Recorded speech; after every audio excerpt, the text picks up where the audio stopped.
이제 이 자리에 계신 분들 뭐 손주가 있는 분들도 계시고 아니면 이제 뭐 조카라든지 이런 이제 아이들이 많이 있는데 요즘 보면 선천적으로 허약한 아이들이 상당히 많아요. 그래서 오늘은 이제 우리가 좀 자세히 알아야 건강하게 아이들을 기를 수 있으니까. 그래서 여기 보면 이제 조사나 미숙아 이런 경우에는 양방에서는 대개 임신 37주 미만에 태어나는 아이들을 이제 조사나 미숙아 얘기를 하고 또 체중이 2.5kg 이하일 때는 이제 저체중하다 이렇게 얘기를 하는데 우리 한의학에서는 조금 관점이 달라요. 그래서 10개월을 다 채우지 못하고 태어난 아이들은 조사나 미숙아다 이렇게 보거든요. 왜 그러냐 하면 10개월 동안 엄마 태중에서 충분히 엄마 기운을 받고 태어나야 완성이 돼서 태어나는 건데 미리 태어난 아이들은 이제 미완성으로 태어났다 이렇게 볼 수가 있어요. 그래서 기능들이 약해지기가 쉽거든요. 그래서 여기 보면 이제 선천 허약이다. 그래서 오연 오지증이라고 이제 얘기를 했는데 이제 이건 발육이 늦다는 얘기예요. 그래서 아이들이 이제 때 맞춰서 말도 하고 걸음도 걷고 해야 되는데 그게 제대로 이루어지지 않는 아이들이죠. 여기 보면 이제 말이 더딘 것, 그래서 이걸 구연이라고 해요. 이런 경우는 이제 엄마가 임신 중에 크게 놀랬거나 두려움이 많아서 이제 심기가 부족해서 나타나는 증상이다 이렇게 볼 수가 있고, 그러니까 임신 중에 놀라지 말아야죠. 그다음에 걸음이 늦거나 또 이렇게 안짱다리인 아이들 있고 또 발레를 하듯이 이렇게 발끝으로 걷는 애들 있어요. 근데 이런 거는 가견이라고 얘기를 해요. 다리 각자를 써서. 그래서 이제 이런 거는 기혈이 부족하고 골수가 채워지지 않아서 나타나는 증상으로 볼 수가 있고요. 그다음에 이제 이가 날 때 맞춰서 나야 되는데 너무 늦게 나도 좋지 않고 너무 일찍 나도 좋지 않은 거죠. 왜 그러냐 하면 이제 선천적으로 콩팥 기능이 약하기 때문에 이렇게 때 맞춰서 못 하는 거예요. 그러니까 이제 이런 것들은 다 부족하기 때문에 나타나는 증상이다 이렇게 볼 수가 있고, 그래서 여기 이제 보면 구연이나 각연 이런 오연 오지 증상은 체질과 증상에 맞춰서 선천을 보완을 해주는 것이 필요한데, 그래서 요거를 치료를 해준다는 의미는 평생을 살아가는 기본 바탕을 튼튼히 해준다 이런 의미가 되는 거죠. 그래서 가급적이면 10세 이전을 치료를 해줘야 효과적으로 치료가 되면서 이제 반드시 치료가 필요한 증상이다 이렇게 볼 수가 있어요. 되게 허약한 아이들 보면 굉장히 예민해요. 그리고 이제 마음이 여리고 소심하면서 또 자신감이 결여돼 있죠. 그리고 겁이 많아요. 그러니까 이제 성향이 이제 내성적으로 될 수가 있고 엄마들은 참 답답하죠. 이러면.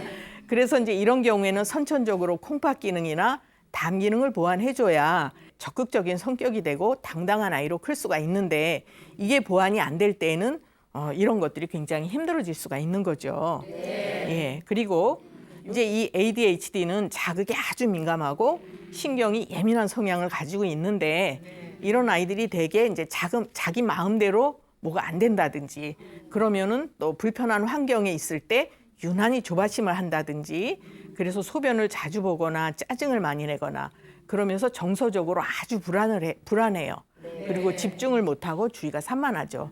그리고 이제 이런 아이들은 약간 폭력성을 가지기도 해요. 그래서 이제 다른 사람을 괴롭히거나 다혈질적인 이런 성향을 가지기도 해요. 여기 밑에 보면 또 자폐증도 가끔 볼 수 있어요. 전에보다 이제 늘어나고 있는 추세라고 볼 수 있는데 이런 아이들도 선천적으로 체력이 굉장히 허하면서 자극에 아주 민감한 아이예요. 그래서 이런 아이들은 바깥 세상하고 소통을 잘 안 하죠. 자기 속에 갇혀 있어요. 그래서 이제 자기가 관심 있는 것에만 집중을 해요. 그래서 이렇게 이제 ADHD나 자폐증 또 틱이라는 증상이 있어요. 이런 것들을 이제 양방 쪽에서는 정신적인 문제다 이렇게 해서 접근을 하는 경우가 있는데 우리 한의학적에서는 정신적인 문제라기보다는 선천적으로 약해서 세상에 적응하는 능력이 부족한 거예요. 그래서 이제 이런 경우에 체질이나 증상이 맞추어서 그 아이의 부족한 부분을 보완을 해주면 치료가 될 수 있는 증상이에요. 그래서 이제 이렇게 치료를 해주면 성정이 편안해지죠. 마음이 편안해지고 또 성장이 좋아지고 이럴 수가 있는 거죠. 우리 사람들은 태어나자마자 걷고 말하고 이렇게 안 하잖아요. 1년이란 기간이 필요해요. 이제 서서히 익어지는 거죠. 그래서 1년이 지나야 걷고 말을 하기 시작을 하고 그게 이제 1차적인 완성식이다 이렇게 볼 수가 있는데 그렇다고 완전하진 않아요. 그죠? 그래서 이제 10살까지가 서서히 성장 발육을 하고 면역력이 강화되고 이제 건강한 성인이 될 수 있는 기초를 다지는 시기다 이렇게 볼 수가 있어요. 그래서 대개 10살까지의 아이들은 어디가 아프더라도 병으로 보지 않아요. 예, 그것은 세상하고 이제 자꾸 적응하고 힘을 기르면서 불편하게 나타나는 증상이다. 그래서 이제 몸의 체력이 보완이 되고 균형을 잡을 수 있어지면 그런 것들이 없어져요. 예를 들어서 10세 이전에 눈이 나쁠 때에도 안경을 씌우면 안 돼요. 그거는 이제 뭔가 조절 기능이 약해서 시력이 일시적으로 나빠질 수도 있는데 그 부족한 걸 보완해주면 안경을 안 쓸 수도 있는데 요새 보면 막 4살, 5살 이런 애들도 안경 쓰고 있어요. 저는 이제 커서 썼어요. 예, 많이 들여다봐서 이제 고등학교 이후에 썼는데 10세 이전에는 우리가 이제 그 아이의 부족한 거를 보완을 해주면 병으로 보고 치료할 필요는 없다. 병이 좋은 거예요, 나쁜 거예요? 나쁜 거죠. 예, 부처님께서도 생로병사 말씀을 하셨는데 병이 좋은 거는 아니지만 나쁜 것도 아니라고 생각을 해요. 왜냐하면 어디가 불편할 때 자기 몸을 되돌아보고, 그죠? 뭔가 부족한 거를 보충을 하고 치료를 하고, 그러니까 어떤 면에서는 이제 자기를 좀 낮추고 되돌아보고 이럴 수 있는 기회가 되는 것도 있는데, 물론 많이 나쁘면 안 되죠. 그래서 병을 치료를 할 때는 몸 스스로 자연스럽게 조절이 되고 치유되도록 하는 것이 제일 바람직한데, 눈에 보이는 거를 빨리 좋게 하려고 하다 보면 인위적으로 몸을 조절하는 경향이 생길 수 있어요. 그러면 오히려 몸을 망가뜨려서 스스로 회복할 수 있는 복원력을 잃게 되는 경우가 있어요. 그러니까 너무 강한 약을 쓴다든지 불필요한 수술을 한다든지 뭐 예를 들어서 이제 이런 경우에도 이제 몸이 힘들어질 수 있죠. 제가 하루에도 몇 번씩 듣는 질문이 있어요. 예, 여기 한약을 먹으면 간이 나빠져요. 이 자리에 계신 분들도 궁금하시죠? 예, 제가 이제 여러 가지 긴 설명 다 필요 없고요. 동의보감이나 한의서에 보면 간을 특별히 좋게 하는 처방들이 많이 수록이 돼 있어요. 그런데 이 처방들은 그냥 써놓은 게 아니라 이미 임상에서 수백 년 동안 써보고 검증을 거치고 그래서 효과가 좋은 처방들을 이제 수록을 해놓은 건데 물론 100%는 아니지만 진단을 잘해서 이 처방을 쓰다 보면 부작용을 아주 최소화시키면서 몸을 좋게 할 수 있는 이런 처방들이 엄청나게 많아요.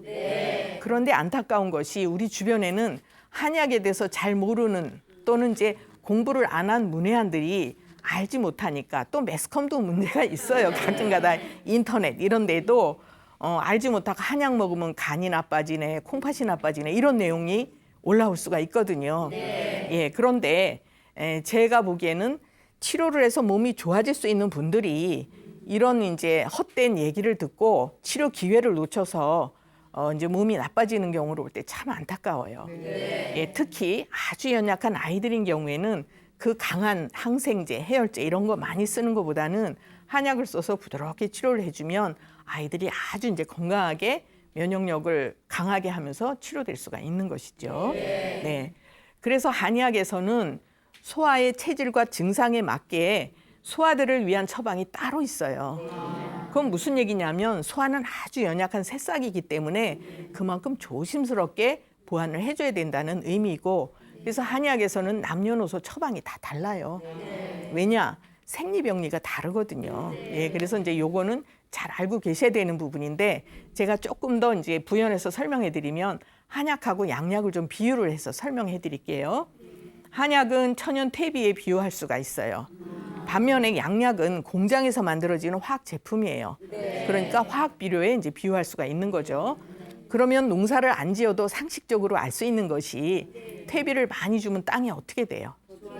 예, 비옥해지고 거름져지고 아주 좋아져요. 그런데 이 화학 비료는 주면 줄수록 땅이 황폐화되고 산성화되고 땅이 견디기 힘들어지는 거죠.